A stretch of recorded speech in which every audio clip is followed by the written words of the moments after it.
Imagine a world where decisions are made not by the biases of the individual, but through a conceptual framework known as the social contract.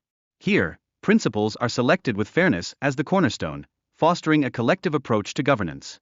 But what does this truly mean for society? Are we truly able to make decisions that benefit everyone equally? This brings us to the intriguing idea of the veil of ignorance. Picture it as a lens through which we can establish principles of justice devoid of personal bias.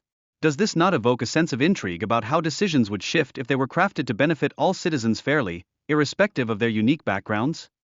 Yet, as we delve deeper, we uncover the moral weight of obligations that arise from contracts. Every agreement carries with it a responsibility, underscoring autonomy and reciprocity as the linchpins for nurturing mutual benefits within society. But what happens when these expectations clash, leading to tensions rather than harmony? Consider the murky waters where the line distinguishing a service from an imposed obligation becomes unclear. In the absence of mutual consent, disputes can erupt over payments and responsibilities. How does one navigate such complexities when the very fabric of agreement starts to fray? Turning our gaze to New York, we stumble upon a real-world manifestation of this dilemma: unsolicited windshield cleaning.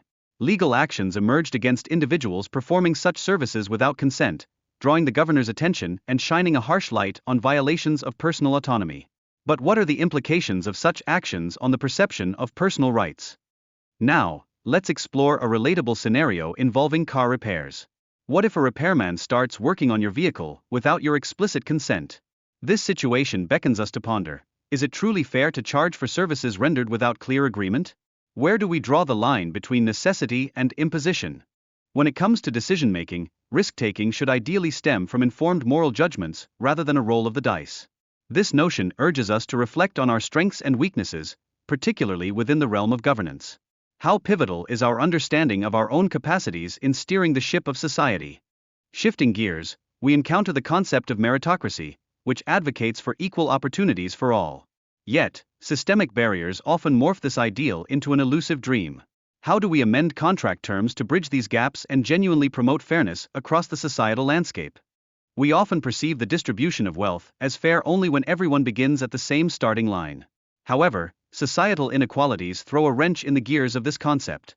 Can we still claim that merit-based success is attainable if the playing field is inherently unequal?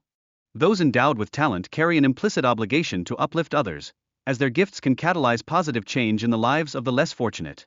This notion sparks a crucial question: is it not our collective responsibility to foster a more equitable society? Yet, within the sphere of knowledge, philosophers often grapple with societal rejection. Despite their potential contributions, their wisdom is frequently overlooked, raising concerns about the true value society places on philosophical insights. What are we losing by dismissing these voices?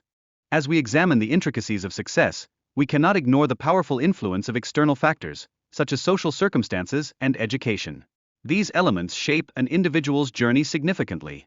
How crucial is it for us to recognize these dynamics in understanding the distribution of talent? The relationship between one's innate talent and societal demand creates a complex web influencing individual success. This interplay impacts how society perceives each person's entitlement to benefits. How do we unravel the complexities of fairness in this scenario? As we question the distribution of natural talents alongside social circumstances, we inevitably encounter the concept of justice. These factors can breed inequalities that institutions must confront. Are we prepared to take on this challenge to promote genuine fairness? Finally, the esteemed philosopher John Rawls presents a compelling proposal: society should nurture the development of each individual, irrespective of their inherent talents. This vision emphasizes equal opportunities for all. But the question lingers: are we ready to embrace such a transformative approach?